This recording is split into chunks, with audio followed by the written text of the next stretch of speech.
तेजस्वी यादव जिंदाबाद, तेजस्वी यादव जिंदाबाद, लालू यादव जिंदाबाद, राबड़ी देवी जिंदाबाद, लालटेन छाप जिंदाबाद। सिंगर विकास गोप सिंगर।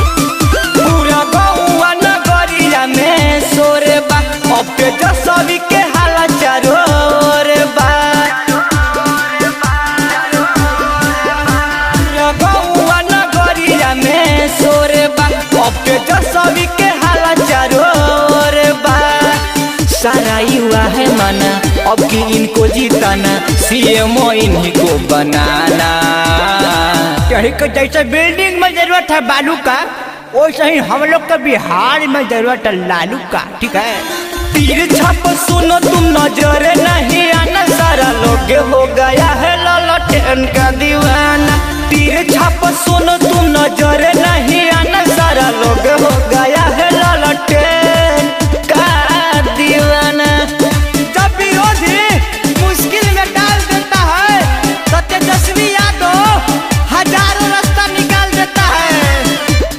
जब जब तेजस्वी आगे बढ़ेला, विरोधियन के छाती काहे जोरेला, बोला ये।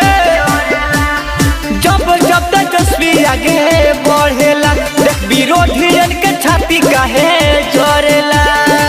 हम सब ने ठाना है दिल से माना, सीएम नहीं को मिल के बनाना। टेढ़ी की अब की मिल के जिताना है, अब वोट कटवा के फेर में कदापि नहीं आना है। का समझे?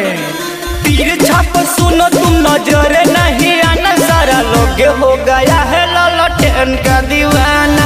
तीर छाप सुनो तुम नजर नहीं आना, सारा लोग हो गया है लालटेन का दीवाना। तेजस्वी यादव जिंदाबाद, तेजस्वी यादव जिंदाबाद, लालू यादव जिंदाबाद, राबड़ी देवी जिंदाबाद। अब की हटेगा बेरोजगारी जी, गौरव से जिएगा बिहारी जी। अब की हटेगा बेरोजगारी जी, गौरव से जिएगा बिहारी जी। गावे विकास गनवा अब की बना के मनवा, सीएम इन्हीं को बनाना।